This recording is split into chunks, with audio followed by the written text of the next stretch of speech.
Hi guys. Um, hmm, okay, we are. I'm having issues. um, Other means to go live, so um, I don't know. Anyway, so we have decided to go live this way until I can get the other issue figured out. Hopefully, um, soon.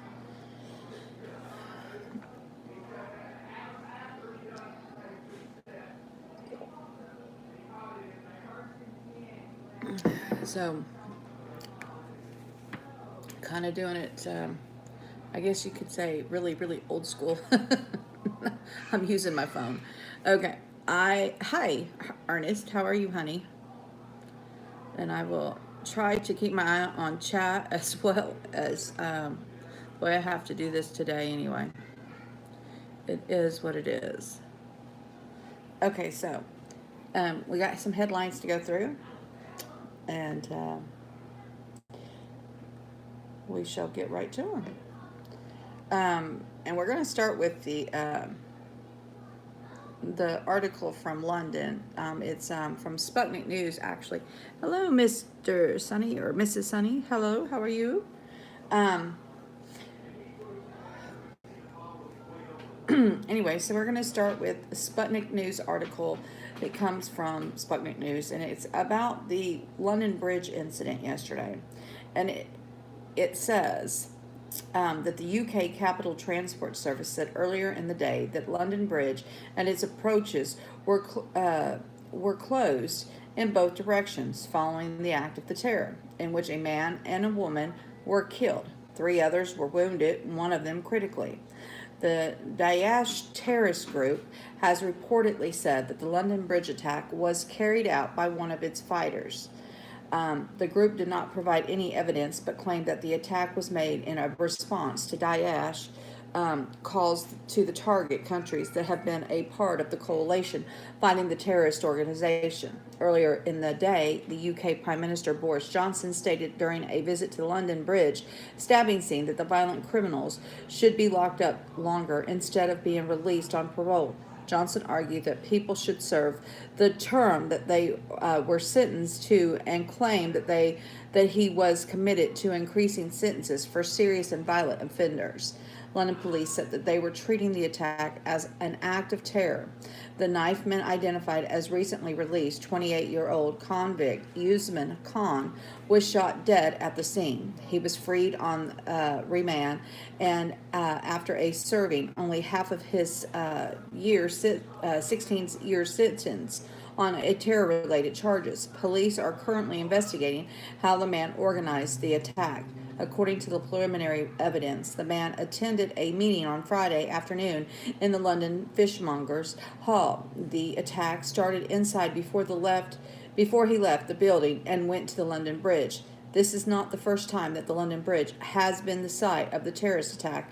In 2017, three men mowed down pedestrians with a van on the bridge, then proceeded to carry out a knife attack in the nearby Borough Market before being gunned down by law enforcement officers. And in case you don't know who Daesh is, the Daesh is the ISIS group. They have a new name. They've been calling themselves that for, I don't know, a month or so now. So, or some agencies have been using that. Hello, Kelly. How are you, hon? And which is kind of crazy. Then we had today, according to Sputnik News, there was a hostage situation in Buchholz, Germany, resolved as the police arrest an axe-wielding suspect. I see an explanation point. The comments are not staying up there. When I use my phone, so I don't get to see them for very long. I do apologize. And well, let me see if I can do it like this, guys. I was having issues with my computer, and so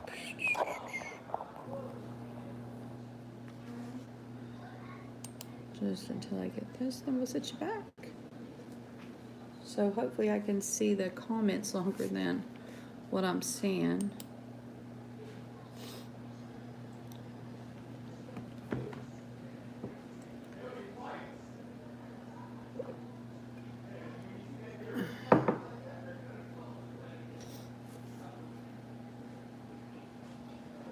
Let's see.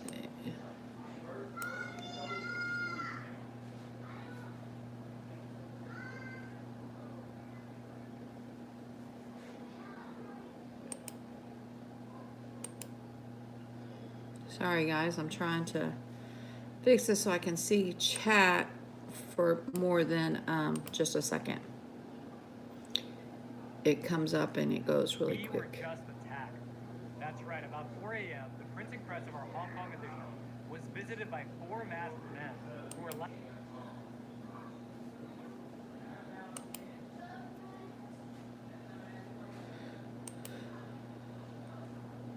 Okay. There we go. Well, I don't want it to. Such an airhead. There we go. Okay. I see a T. Okay, I thought it was an exclamation point. On my phone, it looks so.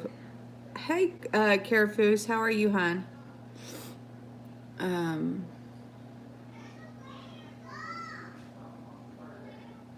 Not good, but you're still alive. I hear you, Ernest.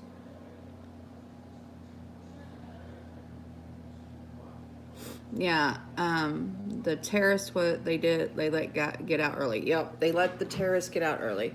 Hi, Missy. How are you, honey? Stopping by the beach to meet up with a friend. Blessings to all. Oh, blessings to you, sweetheart. Anyway, so the Sputnik News says that the hostage situation in Germany is resolved as police arrest the axe-wielding suspect. So apparently, they have an axe-wielding suspect. It says police reported that no one was harmed in the situation, although ambulances were reported seen at the site of the incident. An unidentified assailant armed with an axe and accompanied by a dog entered a slot machine hall in the Germany city of Buchholz in Lower Saxony and started threatening the 3 visitors and an employee at around 11 p.m. local time on the 30th of November. Local police reported 2 of the visitors and the employee managed to flee the scene, while the remaining guest barricaded himself in the hall's restroom. An hour later, a responding German Special Forces unit commenced an operation to free the remaining visitor, who had essentially become a hostage of the assailant. The attacker was overpowered and arrested, while his dog was shot dead by law enforcement in the process. Police reported finding a device consisting of containers connected by wires on the perpetrator's body, but a bomb squad determined it was a hoax explosive. The man was sent to a local psychiatric ward for evaluation. The gaming hall employee and 2 visitors were managed to escape from the building, were attended by the medics to an ambulance that arrived on the scene along with the police. Law enforcement says no one was injured in this incident. So it seems that nobody was injured, which that's a good thing. It ended rather quickly. It didn't seem like it, lingered for a very lengthy period of time. So that's a good thing. Then the U.S. primes NATO to confront Russia and China. Haven't heard that name until now. I know, isn't that interesting? And they changed it. I don't know why. I really couldn't. I don't understand it. Maybe I don't know. They've changed it though, and they may have called that might be what they call them over there, and we go by the other name. Who knows? Hi, Kenny. How are you, honey? Good afternoon. Anyway, it is rather interesting, though. The December 3rd through 4th summit of the North Atlantic Treaty Organization, NATO, in London resembles a family reunion after the acrimony over the issue of the military spending by American European allies. The trend is up for defense spending across European allies and Canada. Over $1 billion is expected to be added to the member states' defense budgets by the end of 2020. More importantly, the trend at NATO foreign ministers meeting at Brussels on November 19th through the 20th in the run-up of the London summit showed that despite growing the differences within the alliance, member states closed ranks around three priority items in the U.S. global agenda: escalation of the aggressive policy towards Russia, militarization of the space, and countering China's rise. The NATO will follow Washington's lead to establish a space command by officially regarding space as a new operational domain. According to NATO Secretary General Jens Stoltenberg, their decision can allow NATO planners to make a request for allies to provide capabilities and services such as satellite communications and data imagery. Stoltenberg said space is also the essential to the alliance deterrence and defense, including the ability to navigate, to gather intelligence, and to detect missile launches around 2,000 satellite orbit the Earth, and around half of them are owned by NATO countries. Equally, Washington has been urging the NATO to officially identify China's rise as a long-term challenge. According to media reports, the Brussels meeting ascended to the U.S. demand and decided to officially begin military surveillance of China. The U.S. Secretary of State Mike Pompeo hit out at China after the Brussels meeting. Finally, our alliance must address this current and potential long-term threat possessed by the Chinese Communist Party. 70 years ago, the founding nations of NATO came together for the cause of freedom and democracy. We cannot ignore the fundamental differences and beliefs between our countries and those of the Chinese Communist Party. So far, so good. However, it remains to be seen if Washington's grand design to draw NATO into its Indo-Pacific strategy, read containment of China, will gain traction. Clearly, the U.S. intends to have a say in the European allies' growing business and economic relations with China to delimit Chinese influence in Europe. The U.S. campaign to block the 5G technology from China met with the rebuff from several European countries. On the other hand, the European project has unraveled, and the Franco-German axis that was at its anchor sheet has become shaky. The rift between Paris and Berlin works to Washington's advantage, but paradoxically also hobbles the Western alliance system. The French President Emmanuel Macron annoyed Germany by his recent calls for better relations with Russia to prevent the world from going up in a conflagration. His brutally frank remarks about NATO being brain dead and the U.S. policy on Russia being governmental, political, and historical hysteria, and his repeated emphasis on European military policy independent of the U.S. NATO is an organization of collective defenses against who is it's defending itself. Who is our common enemy? This question deserves clarification, Macron said at talks in Paris with Jens Stoltenberg, NATO Secretary General, on Thursday, according to the Times. He argues that the new talks with Russia are vital to the European security and has pushed for European involvement in a new deal to replace the defunct Intermediate Range Nuclear Forces Treaty between the U.S. and Russia. Is our enemy Russia or China, as I sometimes hear? He added at a press conference in Stoltenberg, it is the job of the Atlantic Alliance to name them as enemies. I don't think so. Our common enemy it seems, is the terrorism which is striking at all countries. The congruence of the interest between Berlin and Washington via vis Macron manifested itself in the NATO's endorsement of the U.S.-led escalation against Russia and China, and France rather isolated. However, their congruence will be put to a test very soon at the summit meeting of the Normandy format over the Ukraine, which France is hosting on December 9th. Following the NATO's London summit, France is helping Russia to negotiate a deal with Ukraine. Lots is happening on December 9th, guys. December 9th and December 10th is rather going to be interesting days, to say the very least. The recent phone calls between Russia and President Vladimir Putin and his Ukrainian counterpart, Vladimir Zelensky, underscored the growing interest in Moscow and Kyiv at the leadership level to the improved relations between the two countries. Moscow's breakthrough Abgard missile system with the hypersonic boost glide vehicle will be deployed on combat duty with the Strategic Missile Force in December 2019. In the final analysis, the Franco-German relations are of pivotal importance to not only Europe's strategic future, but the Western alliance system as such. If anyone was in doubt that the French veto in October means sudden death for the proposal on the European Union, a cession of the Balkan state of North Macedonia, which NATO is inducting as its newest member, Berlin and Washington are livid, but a veto is a veto. With NATO being set up Washington for a confrontationalist posture, Russia and China won't let their guard down. Addressing a meeting of Russian Federation Security Council on November 26, Putin said, "There are many uncertainty factors. Competition and rivalry are growing, stinger and morphing into new forms. The leading countries are actively developing their offensive weapons. The so-called nuclear club is receiving new members, as we all know. We are seriously concerned about the NATO infrastructure approaching our borders, as well as the attempts to militarize our outer space."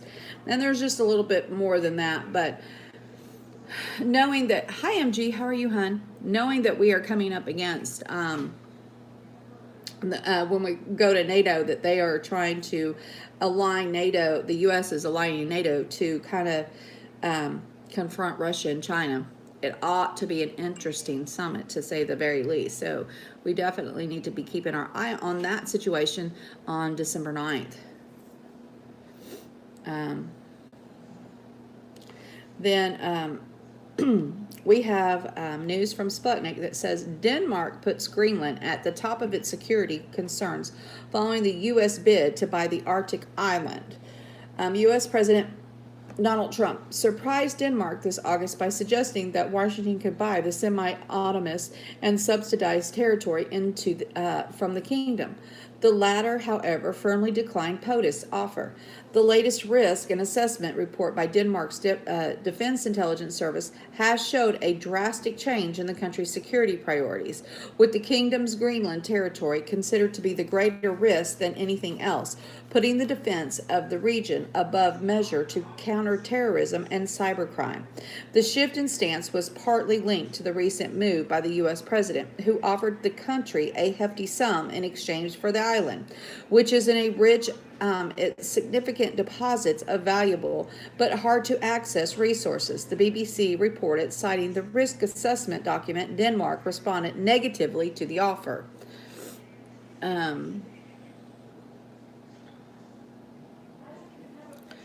It is, and I feel the same way, and I wish that there was some way that we could leave NATO, leave the UN, leave it all. I mean, I think that our focus should be on the United States, and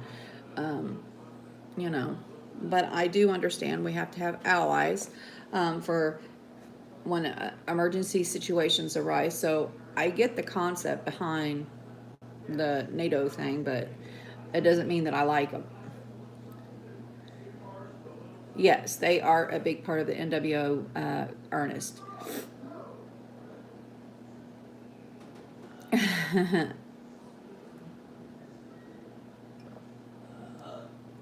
Me and my milk today, my stomach is kind of upset.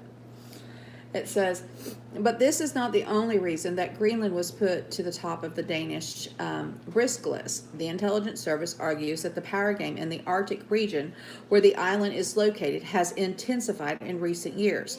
Russia, Canada, Denmark, and the U.S. are at odds in the area, presenting their various and conflicting claims to the Arctic territories to the UN. The U.S. is ostensibly trying to prevent Russia's expansion in the Arctic and is building military bases there to prevent this. Moscow, in turn, is not planning on stopping its exportation missions in the region. There were where resources deposits, including fossil fuels, are becoming increasingly available, with the ice slowly retreating and drilling technologies advancing. Reports surfaced in August of 2019 saying that Trump had mulled buying Greenland's territory from the Danish government on several occasions with his aide Larry Kudlow after confirming the rumors. Nothing that POTUS knows a thing or two about buying real estate. The news was not well received in Denmark, with the Danish government vehemently dismissing the notion as absurd. Trump in turn postponed his visit to the country and then planned meeting with its Prime Minister Mette Frederiksen, citing the refusal to discuss the island's sale as the reason for the sudden move. Like I told you guys, there's lots of stuff going on up in the Arctic. Oh, goodness sakes. Let's see.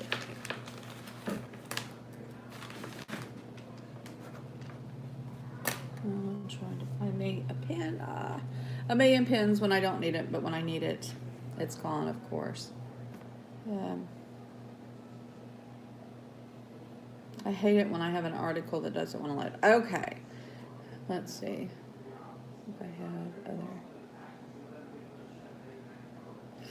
other. Okay. Now, also from Sputnik News, Germany is struggling to find a place to bury tons of radioactive waste, according to Sputnik News. Following the 2011 Fukushima disaster, the German government was pressed to switch off its nuclear plants by 2022.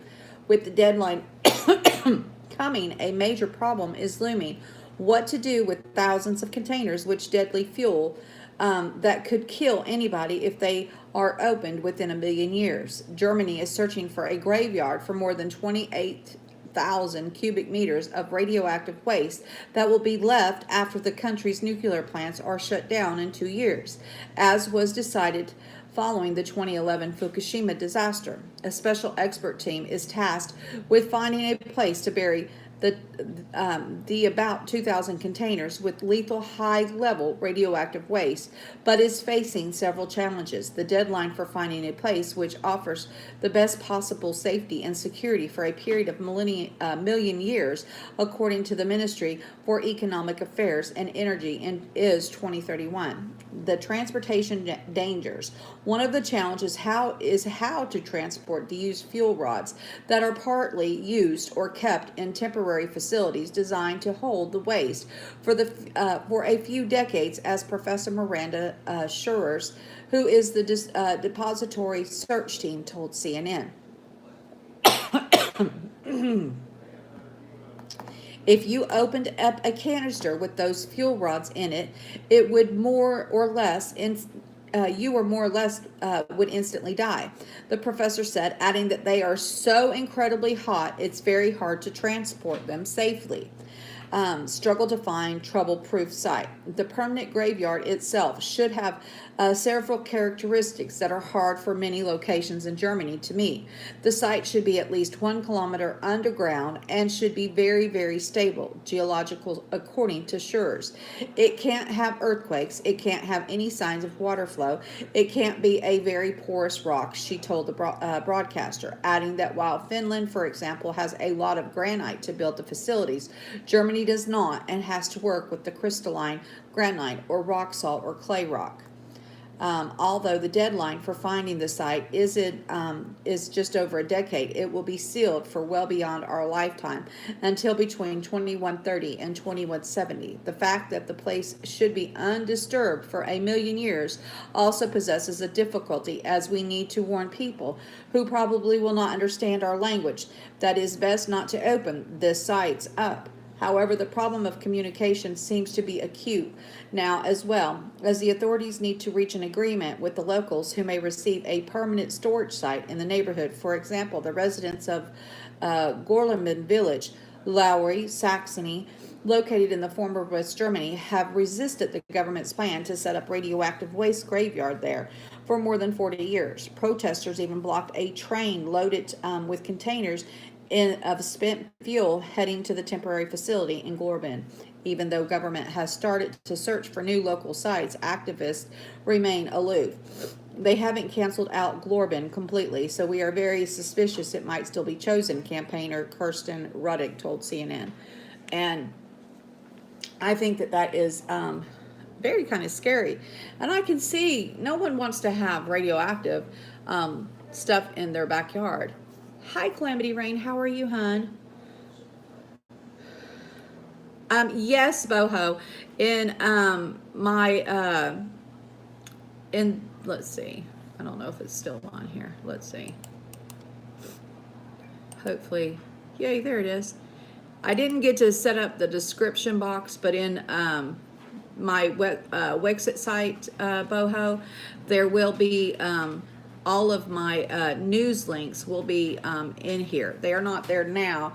I did not get a chance to set all that up. I was having computer issues. As you can see, I'm live on my phone, and so was trying to get things situated. Have been having issues. Hello, Cody. But it will be there as soon as I end this stream, just as always. All of my articles that I do are in there. Then, let's see. This here is from Sputnik News. It says, how did Black Friday turn really black around the world this year? Black Friday is usually associated with increased sales and the start of the Christmas shopping season around the world. While injuries associated with crowds are usually reported each year, this time a terror attack in London and numerous other incidences around the world seem to turn this celebration of consumerism into a really gloomy event. There was a terror attack in London, a stabbing in Hague, a shooting in a U.S. mall, a train station evacuated in Paris following a bomb alarm, and a hostage situation in Rio. Several shootings and stabbing incidents at shopping malls, train stations, and on the streets were reported in major world cities on the 29th of November, in addition to the massive queues and traffic jams traditionally associated with Black Friday sales. Increased promotions and sale offers tends to follow the celebration of Thanksgiving, which is marked for the fourth Thursday of November in the U.S., signaling the launch of the Christmas shopping season worldwide.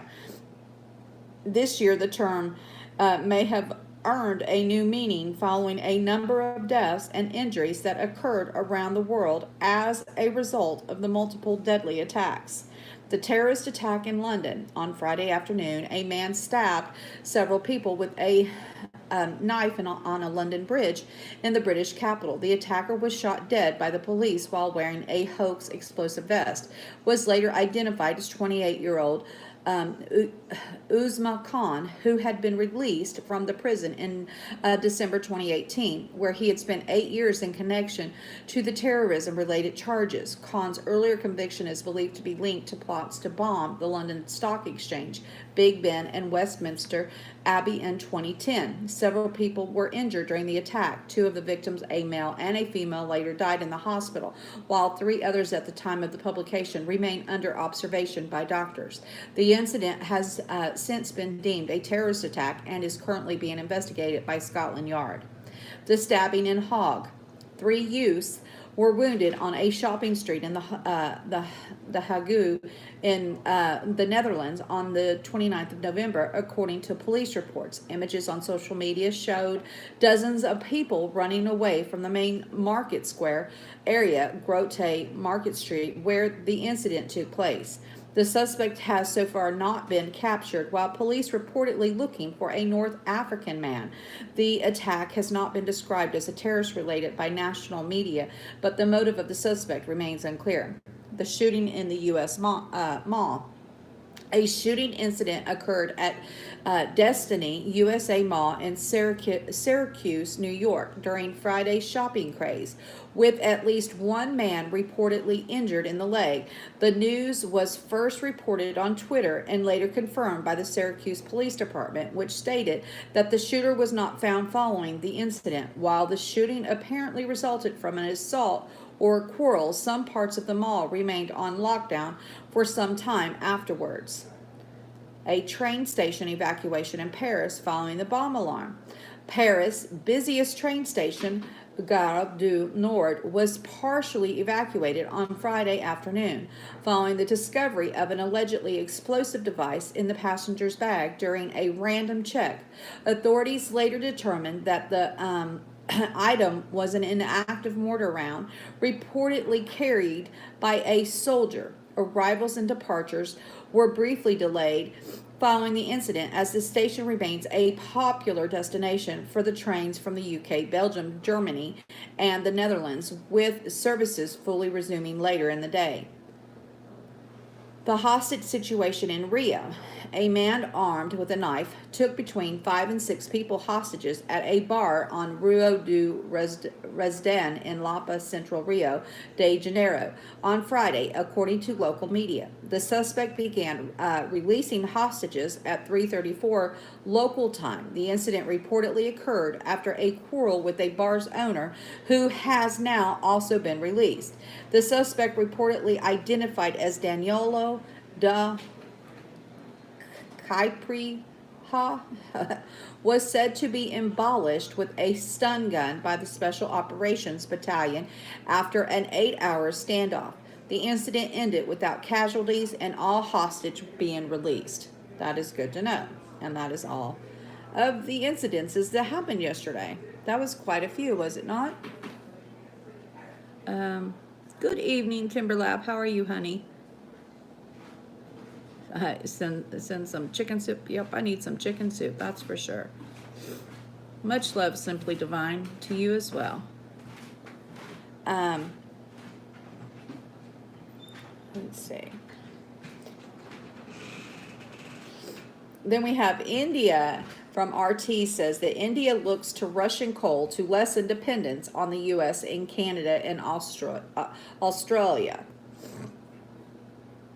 India and Russia are in talks to source cooking coal in Russia's Far East, as New Delhi is seeking to diversity from its traditional suppliers such as the U.S., Canada, and Australia. In 10 years, the South Asian country is expected to need twice more coal than it consumes today. The head of Far East Russia Investment and Export Agency, Leonid Polkov, said after a meeting with the Indian businessmen in New Delhi. During the visit, the official also met with the Indian Prime Minister of Petroleum and Natural Gas, Dharmendra Pradhan, to discuss the possible shipments. India is interested in a joint projects with Russia to develop cooking coal and is going to increase exports of this fuel from Russia. He said, adding that the agency assisting both Russian and Indian companies in this paradigm, said the supplies of coal from the remote Russian region can surge as it is more attractive in terms of price, as well as connectivity to the ports and sea transports. The Times of India reported, citing the minister. Coal India Limited and Indian Steel Association have already visited, and they expected the coal mines in Russia Far East, while several Russian producers such as Coleman, Evraz, and Mikhail have sent test shipments to India. Those samples are reportedly being tested in the Indian plants. India imports more than 50 million tons of coking coal, which is a key element for steel production, and is seeking to diversify the sources of material. However, the share of Russian coal supplies to India is quite low and stands around 1%, according to Patukov. Indian steel and energy companies reportedly want to import up to 9 million tons of the raw material from Russia annually. However, Indian partners ask Russia to develop inland as well as port logistics and rail connectivity in the Far East to facilitate the growth of supplies.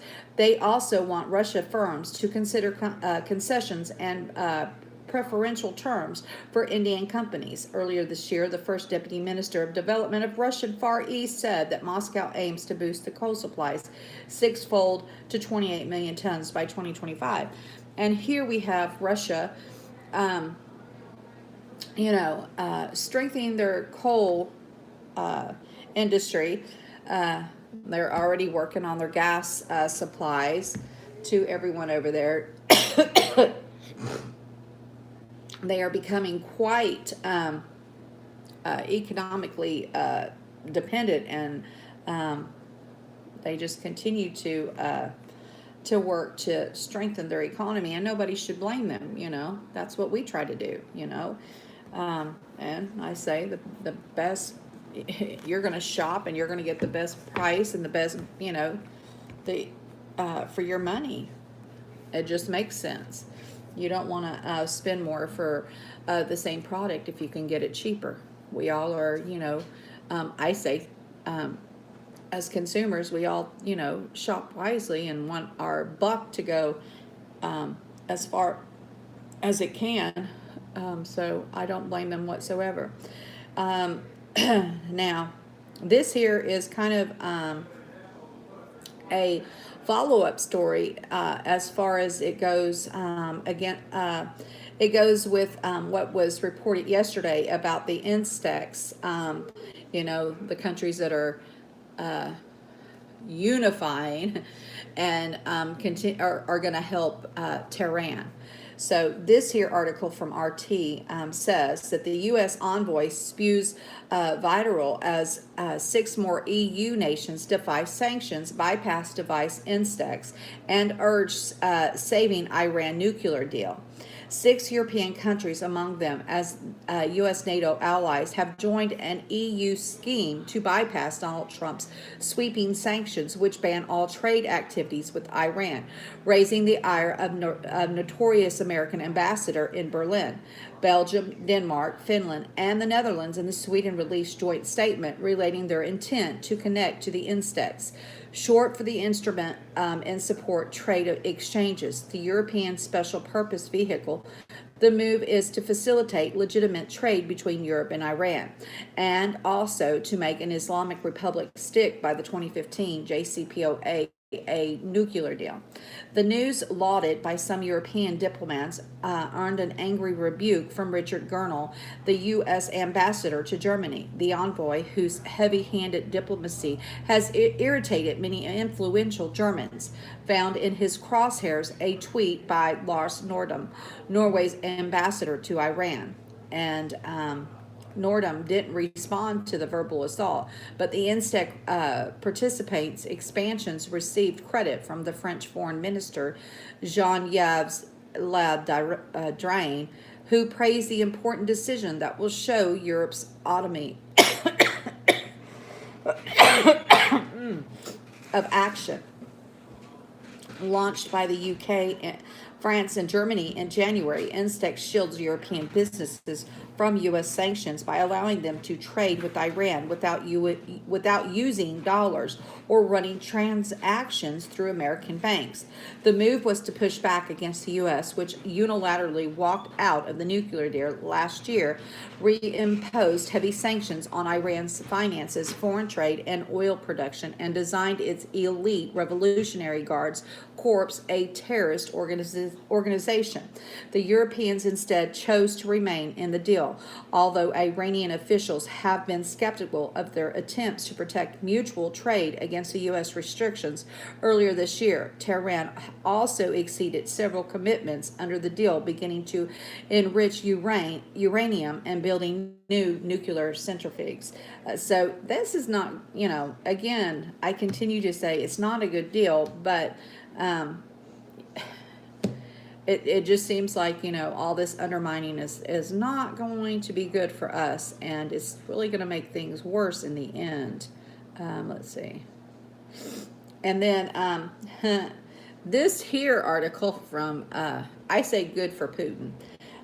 This here is from RT, and it says, thanks, but we'll keep mother and father. Putin rejects both politically correct parent number 1 and number 2 titles. During a discussion on Russian national identity, President Vladimir Putin made sure to politely but firmly reject any notion of replacing traditional family structures with more progressive examples implemented in the West. You said the word mother cannot be replaced. Turns out maybe it can. They've replaced it in some countries with parent number 1 and parent number 2. I hope that never happens here, Putin said on Friday at the meeting of the council in the inter, internet inter Interethnic Relations, a Kremlin advisory body. His remarks came in response to a lawmaker, Viktor Vondelsky, who talked about efforts to cultivate a unifying identity among Russia's youth without infringing on any other ethnic, religious, or group identities. The words mother and parent are functionally the same, but carried a very different emotional weight. Voldowski argued, just like motherland and country. Smiling as he replied, Putin may as well have winked and nudged in the westerly direction. One notable place where motherhood and fatherhood had been replaced in the name of social equality is France, where in February school forms were updated to Parent 1 and Parent 2 in order to reflect the new family diversity. Certain families were finding themselves stuck in rather old-fashioned social and family modules. Valerie Petit, an MP with President Emmanuel Macron's ruling party, the RM, said in February. A similar measure was underway in Italy, but Deputy PM Matteo Salvini restored mother and father on government forms in April. It is unclear where the proposal may be on the agenda of the current government, which was put together in September to shut down Salvini without an election, and yet another display of EU democracy at its finest. Not surprisingly, it was the U.S. that led the way in the progressive bureaucratic speak with the State Department, announcing that it would replace mother and father on a passport application in 2011 during the Obama administration. Why does that not surprise me, guys? It just doesn't. What a crock. They want to dismantle. Yeah, they do. What do you think they've been doing all this time? I mean, this is all an act to take away from the family unit, period. It's an attack on our family, morals, and everything else.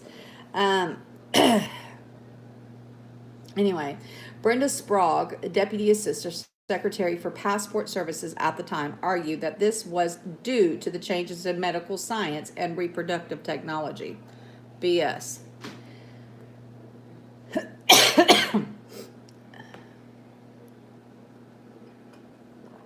LGBT activist group Family Equality Council left no doubt that about the move's motives. However, chairing the change to a more global term that would allow many different types of families to feel recognized. This was 4 years before the U.S. Supreme Court established same-sex marriages as a constitutional right, mind you. To be fair, mothers and fathers weren't entirely replaced on State Department forms. The current ones have to have entries for mother, father, and parent, which is clearly unacceptable discrimination against children of throuples and other polymeric relationships, who still remain unfairly illegal under oppressive U.S. laws. While Western human rights groups may be girding their loins to condemn Putin's remarks as yet another example of oppression in Russia, they should hold their horses before cashing those lobbying checks. In the meeting, he also talked about welcoming and accepting immigrants, condemnation of ignorance and extremists, and support for Russian indigenous people who live in better conditions and in far larger numbers than Native Americans, it should be said. That would complicate the virtue signaling morality plays that pay their bills, though, so we shouldn't hold our breath. Hi, Wide Open Blonde. How are you? Hi, Conservative Patriot. How are you, honey? Yep, another excuse for AI next parent or children. Mm-hmm. Oh no. Okay, Philip. Yeah, we have some bad weather here as well. We were under flash flood warning earlier. And but I say kudos to Putin to not cave in and keeping mother and father. You know, I just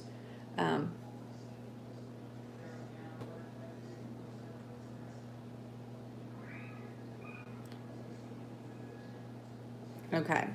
Um, I don't know that I'll be able to play this here or not, but I'm going to try it for you guys.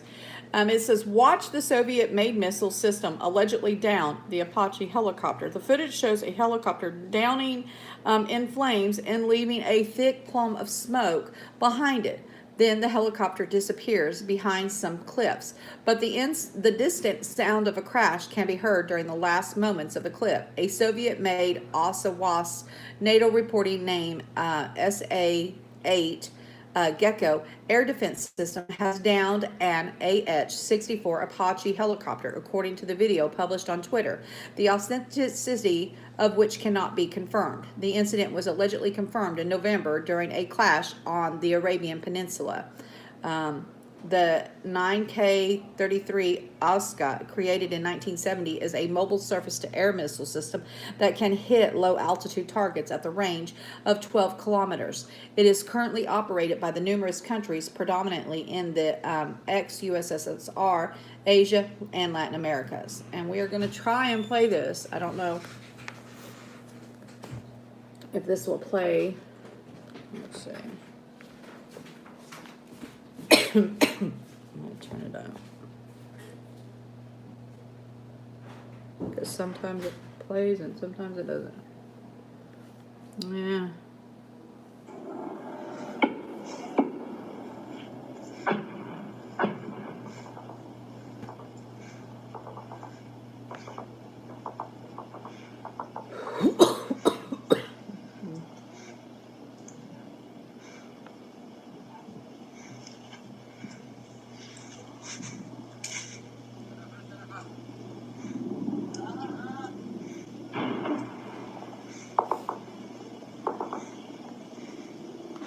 The ones orchestrating this both past and present are playing along.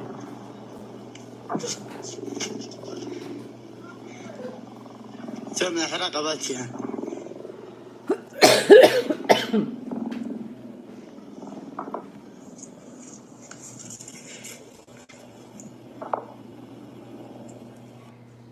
Yeah, that was it. And I really didn't see it, so I think that, they're trying to make much to do about nothing, but maybe you guys saw it. Again, this article will be, as soon as I get done with this broadcast and upload these articles, all these articles will be here at my website here.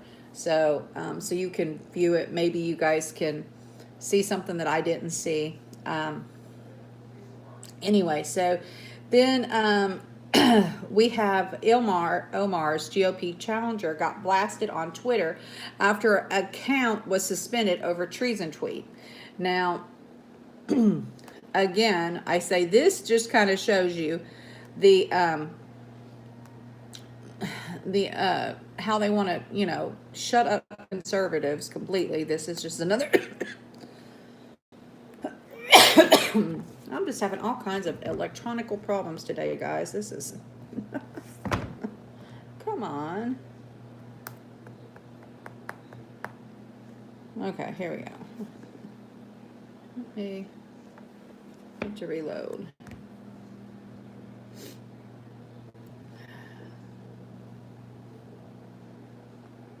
And I don't know why that.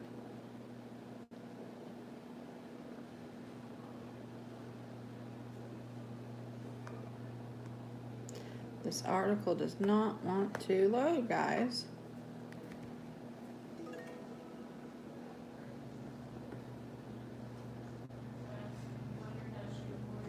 I don't know. We'll go on to another article. I'll put the article in the thing. Maybe it'll load for you guys. I don't know. They might have taken it down too. Who knows? But for those that don't know, Omar's challenger made a series of tweets, and she kind of just put it all out there. And she basically said that Omar should be hung for treason. Well, the next thing you know, her Twitter account was suspended. And I don't know why it's not wanting to show me this article, but go figure. We'll try to come back to it.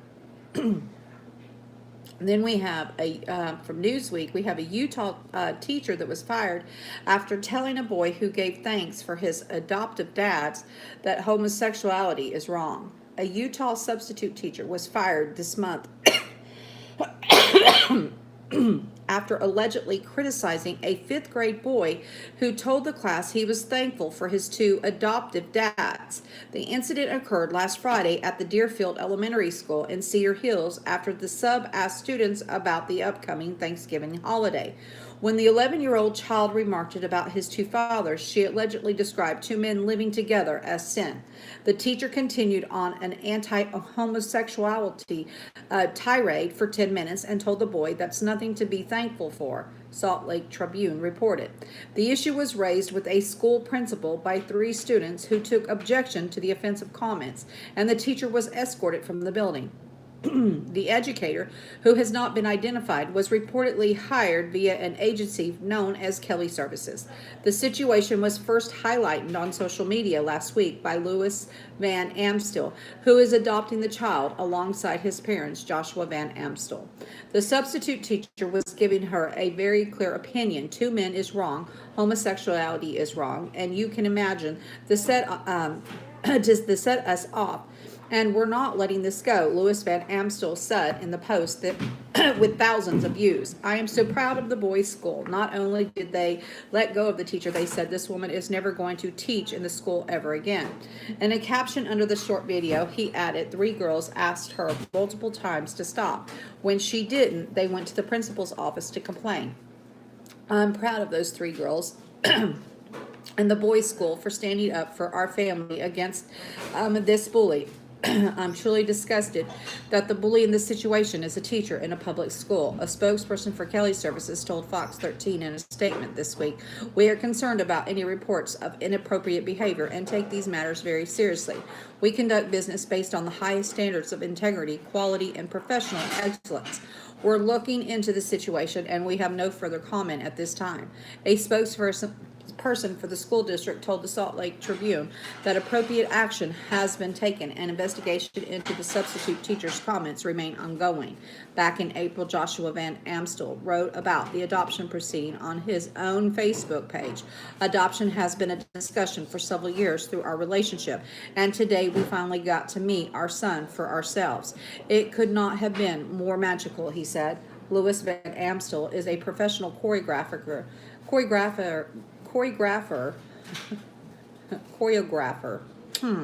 who has appeared on U.S. reality television shows including Dancing with the Stars and So You Think You Can Dance. IMB notes. The couple's adoption of the boy is scheduled to be finalized on December 19th. Lots happening in December, guys. Though,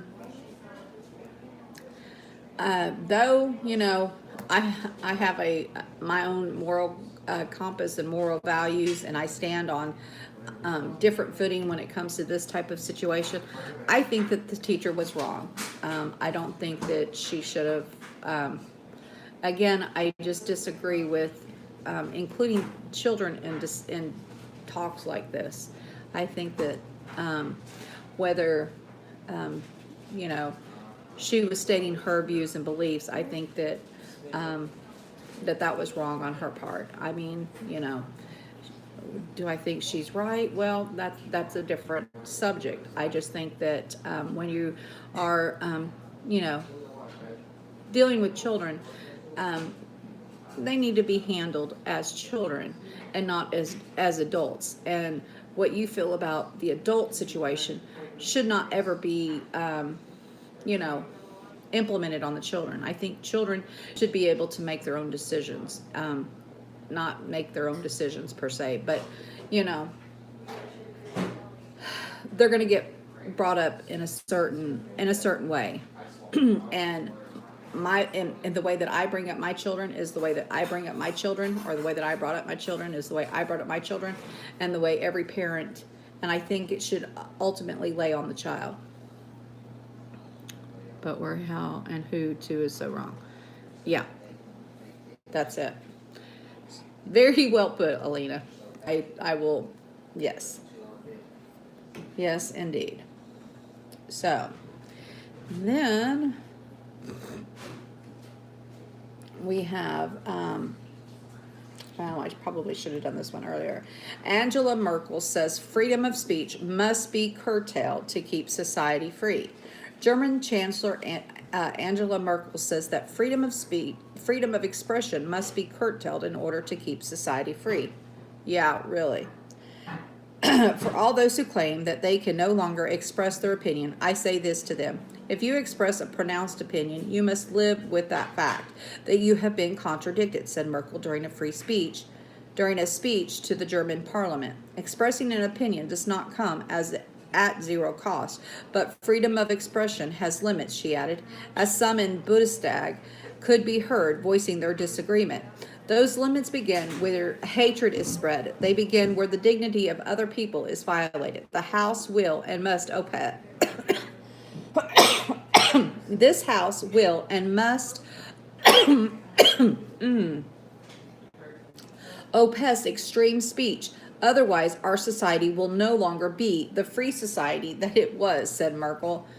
And again, do we not have another oxymoron situation? You know, we're going to take away your freedom of speech so that you can be free. Oh, wow. Of course, what violates the dignity of the other people is completely subjective and could include all manner of speech that most people would find perfectly acceptable. The debate over free speech in Germany has intensified since the country accepted over 1 million migrants from Middle East and North Africa from 2015 onwards. Many Germans have found themselves hit with changes of hate speech for pointing out hate facts, like migrants being responsible for crimes and sexual assaults. This happened despite the German government's own numbers showing violent crimes in Germany rose by 10% between 2015 and 2016, and that more than 90% of that rise was attributed to young male refugees. Lawmakers in one of the area of Germany even attempted to pass a law that would have jailed people for insulting the EU anthem or burning the EU flag. As we document in the video below, Germans were subjected to re-education campaign to encourage them to accept their new reality rather than the government actually addressing their concerns about mass migration. My voice is being silenced by free speech, hating Silicon Valley Beathamons who want me disappeared forever. It is crucial that you support me. Yeah. Okay, never mind. Anyway, I do believe that we are all being suppressed to a certain extent. You know, they're attacking our freedom of speech in every avenue, faucet that we go. You know, that's what all the censorship is about.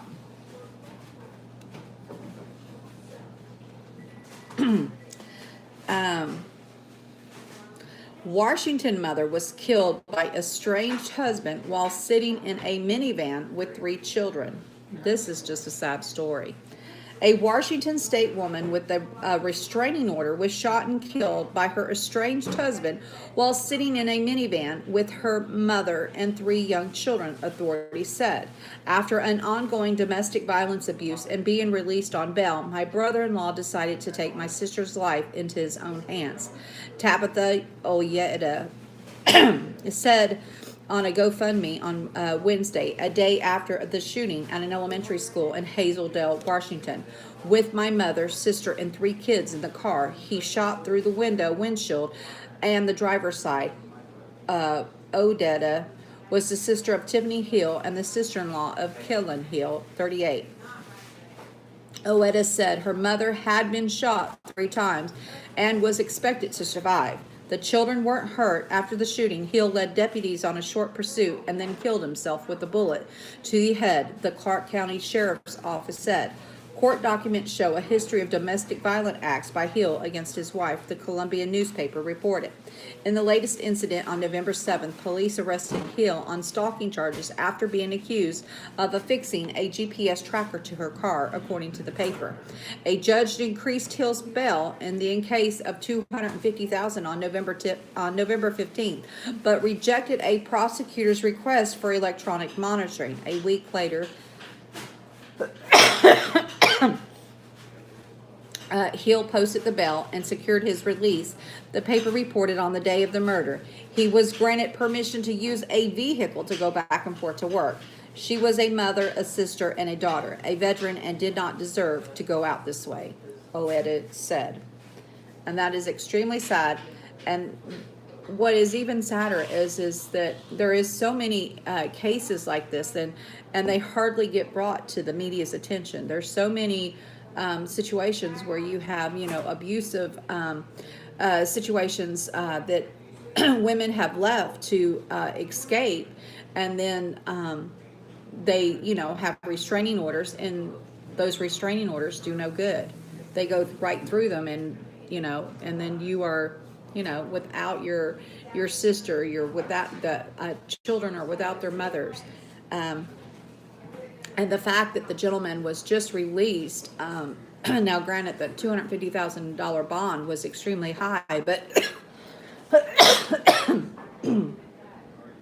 there should have been more emphasis put on the situation if he'd already been in trouble for violating the restraining order. I just, it's really sad to hear stories like this where the system fails the victim every time.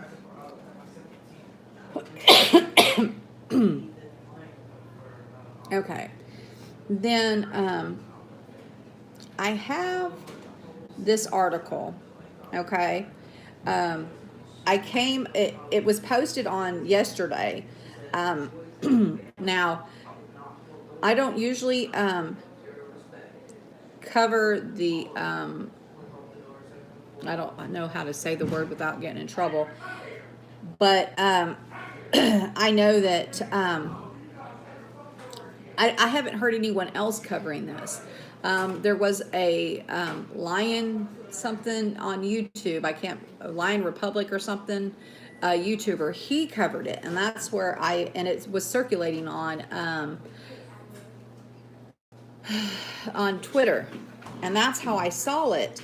And then I started to look for articles, and articles weren't so forthcoming. So kind of like this story is being suppressed. Now there are a few stories out there, and there might be another YouTuber that has shed light to this, but that was the first one I'd seen. So I'm going to share this story with you guys, and I think it's extremely sad. Now this is from medium.com, and it says an update. USA Today author, and there is an article in USA Today, but that's about, I think, the only mainstream media article that I saw on there. But it says USA Today author Jennifer Janes is dead. USA Today best-selling author Jennifer Janes died on Monday, November 25th, 2019. Since the news of her death broke on social media, conspiracy theories has been swirling up from all angles of social media platforms, with some people saying she was found dead with 2 bullet wounds to the head. And then it says, read the full story of her death here. And I clicked on the link, and I already have that link up, guys. And this is a Mark News. It says, Jennifer Jane's death obituary, USA Today author found dead. It says on November 25th, with unconfirmed reports saying she was found dead with 2 bullet wounds to the head. Jane passed away on Monday, November 25th, 2019. She was born October 30th, 1972 in Minot, North Dakota. Since graduating from Old Dominion University with a BS in health science and a minor in management, Jennifer Janes has made her living as a content manager, webmaster, news publisher, editor, and copywriter in 2011. She left the corporate world to care for her twin toddlers and to pursue a career as a novelist. Janes is the USA Today bestseller author who wrote about corruption inside the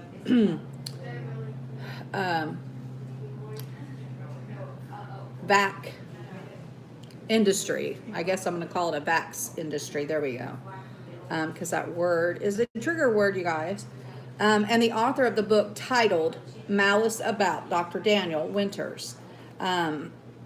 Although we have not seen official statement on the cause of her death, but we have seen statements from people on social media saying that her death was ruled a suicide. The funeral services for Jennifer Janes, age 47, of Hideaway, Texas, are scheduled for 11 a.m. Saturday, November 30th, at 2019, at the Caudle Rutledge Daltrey Funeral Home Chapel in Lindale, according to the information on her obituary notice. And there's just some comments made about the situation, and we'll go back to the article. It says the conspiracies are a result of the fact that Janes authored some books exposing the corruption in the United States pharmaceutical and vax industries. It is now insinuated that she must have been murdered by these gang of big vax industries CEOs. Jennifer James' boyfriend confirmed her death using her Facebook official handle, but he didn't mention anything about suicide or being found dead with 2 bullets wound to the head. Jennifer Janes, author. It comes with deep sadness to announce the loss of my loving girlfriend, Jennifer Janes, on the 25th of November, 2019.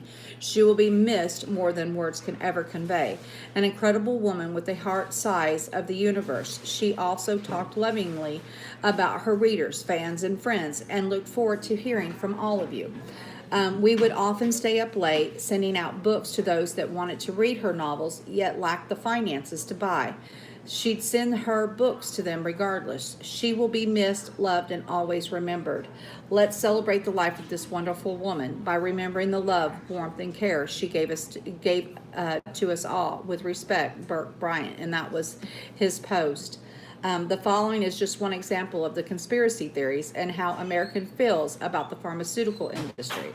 Her boyfriend, total disclosure. Big Pharma is a threat, as well as assassinated from exposing vax fraud. Jennifer Janes, October 30th, 1972 to November 25th, 2019. That's her. 2 gunshots to the head, declared suicide. Details seem confusing for now. Will be updated as verified information comes forward. Whether you agree with the current vax schedule or not, you have to agree with this. This story is terrible. A mother won't be able to be with her kids today. Thanksgiving. I spoke with Jennifer a few times. I was interested in her literary work and the gang stalking she suffered over exposing vax fraud. We also shared a passion for poker. Jennifer was born in Minot, North Dakota, since graduating from Old Dominion University with a BS in health science and a minor in management. Jennifer Janes has made a living as a content manager, webmaster, news publisher, editor, and copywriter. In 2011, she left the corporate world to care for her twin toddlers and to pursue a career as a novelist. Janes is the USA Today bestselling author who wrote about corruption inside the vax industry and an author of another book titled Malice about Dr. Daniel Winters. So anyway, I wanted to share that. It's a travesty. Hi, Mark. How are you, hon? It's a travesty that there has been, a death, and there's so many unanswered things about it. If you commit suicide, you're not going to have 2 bullet wounds to the head. There would only be 1. I mean, I don't see anyone being able to shoot themselves twice. Just think that that's just a little bit hard to do, guys. But I guess anything's possible. So that being said, I guess we'll just have to wait and see if we get any more information about this situation. And if we get anything, how truthful will it be, with so much that surrounds, the most famous suicide here lately, Jeffrey, I can't say his name. I'm afraid, to get in trouble here. But it's just so sad, guys.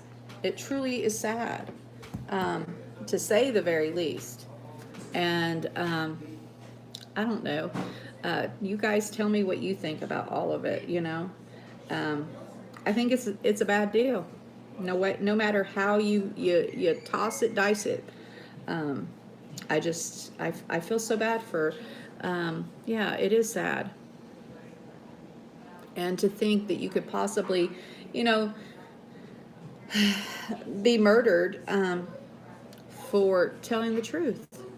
And in essence, that's, basically, she came out against Big Pharma, So it is rather alarming to say the very least. But anyway, that is all the headlines I have for today. There might have been some other things happen, but I was having computer issues. So, and not really computer issues per se, but having streaming issues. So, again, we will have Bible study at 8 o'clock, guys.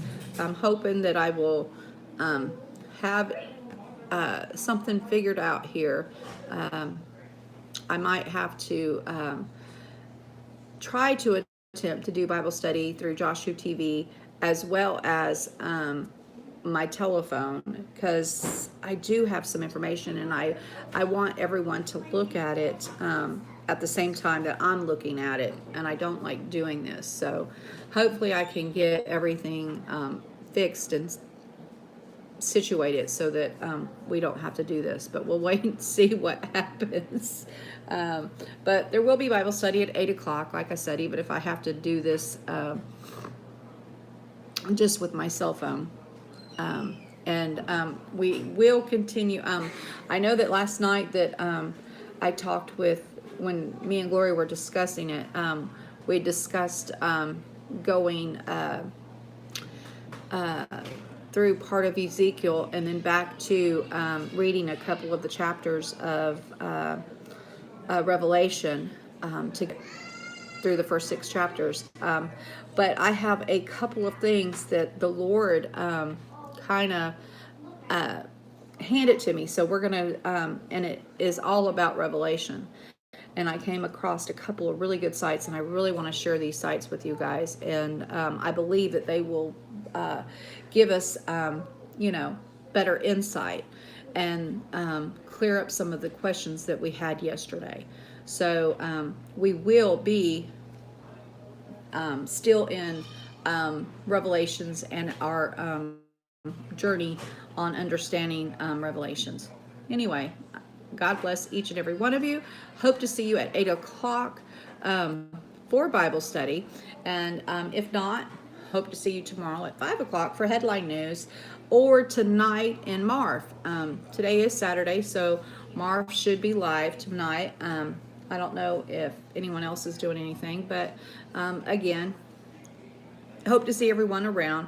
I'm going to be busy here uploading these articles to the Wixit site. So anyone I did not get a chance. I don't know why it won't let you. There's not a description box when you're going live from your phone. Oh, thank you, Kenny. Much love to you guys, all of you. And this is the Wixit site.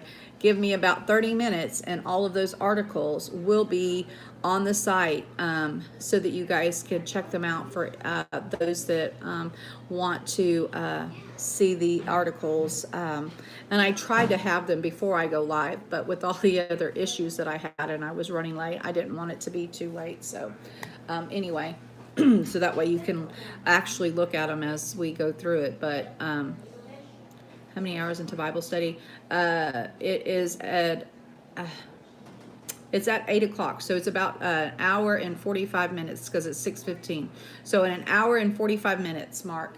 And I hope that I see you there, because the sites that I have, I think, are phenomenal that I came across. I was up half the night reading.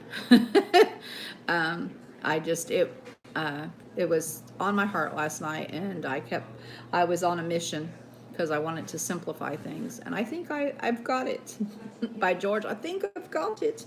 So anyway, I do hope to see everyone at 8 o'clock anyway. Love y'all, and we'll see you guys later.